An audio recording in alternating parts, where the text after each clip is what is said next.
Malar's kitchen பார்க்கும் உங்கள் அனைவருக்கும் என்னுடைய அன்பான வணக்கம். இன்றைக்கி வந்து மீல் மேக்கர் கிரேவி எப்படி வந்து டேஸ்ட்டாக செய்கிறது அப்படி தான் நம்ம பார்க்க போகிறோம். இந்த கிரேவி வந்து சப்பாத்தி, பூரி, தோசை, அப்புறம் வந்து பரோட்டா இது எல்லாத்துக்குமே வந்து ரொம்ப நல்லாயிருக்கும். சூப்பரான பெஸ்ட் சைடிஷ் இது. ஸோ வாங்க இந்த டேஸ்ட்டான மீல் மேக்கர் கிரேவி வந்து நம்ம இப்போ எப்படி செய்யுதுன்னு முதல்ல பார்க்கலாம். இந்த கிரேவி பண்ணுறதுக்கு ஸ்டவ் ஆன் பண்ணி பேனில் வந்து தண்ணி கொதிக்க வச்சுருக்கேன். தண்ணி வந்து இப்போ நல்லா கொதிச்சிருச்சு. ஸ்டவ்வை ஆஃப் பண்ணிவிட்டு இந்த கொதிக்கிற தண்ணியில் 2 கப் அளவுக்கு மீல் மேக்கர் சேர்த்துக்கலாம். இந்த சுடுதண்ணிலே மீல் மேக்கர் நல்லா 10 நிமிஷம் ஊறட்டும். இப்போ பாருங்கள், நல்லா மிக்ஸ் பண்ணி விட்டுட்டு இது கூடவே நம்ம தேவையான அளவு உப்பு சேர்த்துக்குவோம். அப்போ தான் வந்து ஊறும்போதே மீல் மேக்கரில் எல்லா உப்பும் வந்து சாரும். சேர்த்துட்டு மிக்ஸ் பண்ணிவிட்டு 10 நிமிஷம் இருக்கட்டும். 10 நிமிஷம் கழித்து பார்க்கலாம். இப்போ நல்லா ஊறிடுச்சு. தண்ணி இல்லாமல் நல்லா வடிகட்டிடலாம். இது சுடுதண்ணில் சேர்த்தனால சூடு வந்து மீல் மேக்கரில் இருக்கும். அதனால் கொஞ்சமாக தண்ணி சேர்த்துட்டு இதை வந்து தண்ணி இல்லாமல் நல்லா பிழிஞ்சுக்கலாம். இப்போ பாருங்கள், நல்லா ஆறிடுச்சு. இதில் வந்து கொஞ்சம் கூட தண்ணி இல்லாமல் நல்லா பிழிஞ்சிட்டு தனியாக ஒரு பவுலில் சேர்த்துடலாம். ஸோ நல்லா ஊறிடுச்சு. மீல் மேக்கர் இப்போது ரெடியாக இருக்குது. இது இருக்கட்டும். இப்போ வந்து நம்ம கிரேவி பண்ண ஆரம்பிச்சிடலாம். மீல் மேக்கர் கிரேவி பண்ணுறதுக்கு நம்ம வெங்காயம் தக்காளியை முதல்ல வதக்கி அரைச்சிக்க போகிறோம். அதுக்கு வந்து ஸ்டவ் ஆன் பண்ணி கடாயில் 5 டேபிள் ஸ்பூன் அளவுக்கு எண்ணெய் சேர்க்குறேன். எண்ணெய் கொஞ்சம் அதிகமாக சேர்த்துக்கிட்டேன்னா தான் வெங்காயம் தக்காளி நல்லா வதங்கும். அதனால் கொஞ்சம் அதிகமாக சேர்த்துருக்கேன். இதில் வந்து 2 வெங்காயம் சேர்த்துருக்கேன். 2 கப் மீல் மேக்கருக்கு 2 வெங்காயம் சேர்த்துருக்கேன். வெங்காயத்தை வந்து எந்த சைஸில் வேணால் கட் பண்ணி சேர்த்துக்குங்க.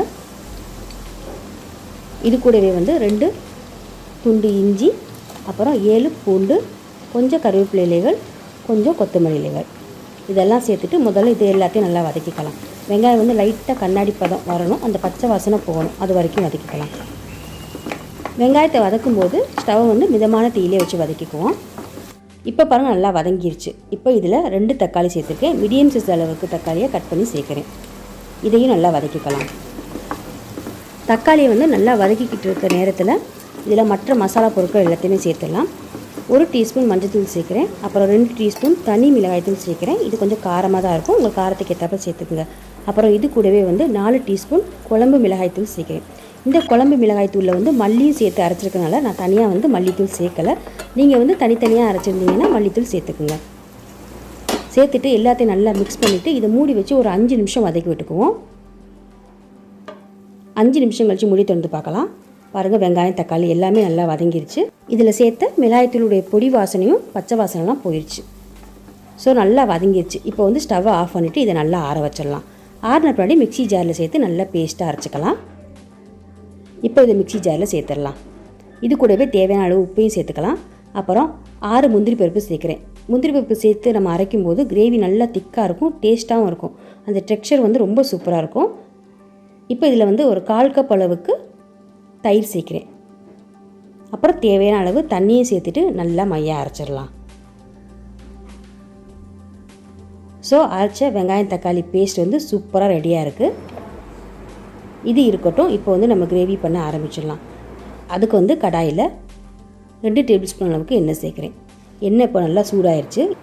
இதில் நல்லா வாசனைக்கு வந்து 2 ஏலக்காய் சேர்க்குறேன். 3 லவங்கம், 1 பிரிஞ்சி இலை, 1 டீஸ்பூன் சோம்பு இதெல்லாம் சேர்த்துட்டு இந்த எண்ணெயில் லைட்டாக வதக்கிக்குவோம். இது வதக்கும் போதே லைட்டாக அந்த வாசனை வர ஆரம்பிச்சிடும். நல்லா வதக்கியாச்சு.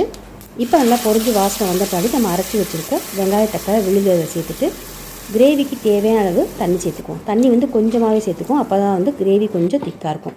நான் வந்து 1 கப் அளவுக்கு தண்ணி சேர்க்குறேன்.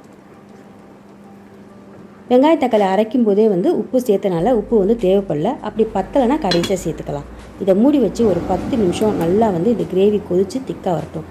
எண்ணெயெல்லாம் கொஞ்சம் லைட்டாக தெளிஞ்சு மேலே வரட்டும். 10 நிமிஷம் கழிச்சு மூடி திறந்து பார்க்கலாம். ஸோ பாருங்கள், கிரேவி வந்து நல்லா கொதித்து திக்காக வந்துருச்சு. இப்போ நம்ம ஊற வச்சுருக்க மீல் மேக்கர் எல்லாத்தையும் சேர்த்துடலாம்.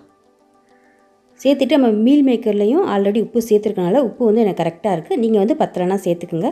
எல்லாத்தையும் மிக்ஸ் பண்ணிவிட்டு ஒரு 10 நிமிஷம் மிதமான தீயிலே இது வந்து நல்லா கொதிச்சு இன்னும் கொஞ்சம் நல்லா வத்தட்டும். ஊற்றின எண்ணெயெல்லாம் மேலே தெளிஞ்சு வரட்டும். அது வரைக்கும் இதை வந்து மிதமான தீயிலே கொதிக்க வச்சிடலாம். இப்போ பாருங்கள், 10 நிமிஷம் ஆயிடுச்சு. ஓரங்கள்லாம் நல்லா எண்ணெயெல்லாம் தெளிஞ்சு வந்துருச்சு. கிரேவி வந்து நல்லா திக்காக வந்துருச்சு. ஸோ கடைசியாக வந்து இதில் 1 டீஸ்பூன் கரம் மசாலா தூள் சேர்க்குறேன். சேர்த்துட்டு எல்லாத்தையும் நல்லா மிக்ஸ் பண்ணிடலாம். அதுக்கப்புறமா 1 நிமிஷம் கழித்து ஸ்டவ்வை ஆஃப் பண்ணுறதுக்கு முன்னாடி 1 டேபிள் ஸ்பூன் அளவுக்கு கஸ்தூரி மெத்தி சேர்க்குறேன். இதுக்கு பதிலாக நீங்கள் வந்து கொத்தமல்லி இலைகள் கூட வாசனைக்காக கட் பண்ணி கடைசியாக சேர்க்கலாம். இது எல்லாத்தையும் சேர்த்துட்டு நல்லா மிக்ஸ் பண்ணி விட்டுறலாம். ஸோ இவ்வளோதாங்க சூப்பரான நல்ல டேஸ்ட்டான meal maker gravy. Chapati, puri, parotta இது எல்லாத்துக்குமே சூப்பரான சைட் டிஷ் ரெடி ஆயிடுச்சு. ரொம்ப டேஸ்ட்டாக இருக்கும். செய்கிறது வந்து ரொம்ப ஈஸி தான். நீங்களும் இதை வீட்டை ட்ரை பண்ணி பார்த்துட்டு எப்படி இருந்துச்சுன்னு கமெண்ட்ஸ் சொல்லுங்கள். இந்த வீடியோ உங்களுக்கு பிடிச்சிருந்துச்சுன்னா வீடியோக்கு லைக் பண்ணுங்கள், ஷேர் பண்ணுங்கள். அப்புறம் இது வரைக்கும் நீங்கள் மலர்ஸ் கிச்சனுக்கு சப்ஸ்கிரைப் பண்ணலன்னா மறந்துடாமல் சப்ஸ்கிரைப் பண்ணிடுங்க. கூடவே பக்கத்தில் இருக்க பெல் பட்டனை ப்ரெஸ் பண்ணிடுங்க. அப்போ தான் நான் போடக்கூடிய வீடியோஸ் எல்லாமே நீங்கள் உடனுக்குடன் பார்க்கலாம்.